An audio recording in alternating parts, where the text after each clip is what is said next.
Pennsylvania, until 6 p.m. At 5:02 p.m., a severe thunderstorm was located over Peck's Pond, or 14 miles west of Montague, moving northeast at 20 miles per hour. Hazard, 60 miles per hour wind gusts and penny-sized hail. Source, radar indicated. Impact, expect damage to roofs, siding, and trees.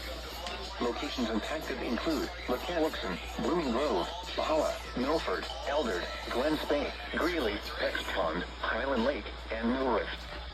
For your protection, move to an interior room on the lowest floor of a building. Repeating, a severe thunderstorm warning has been issued until 6 p.m. for the following counties: Pike, Pennsylvania, and Sullivan, New York.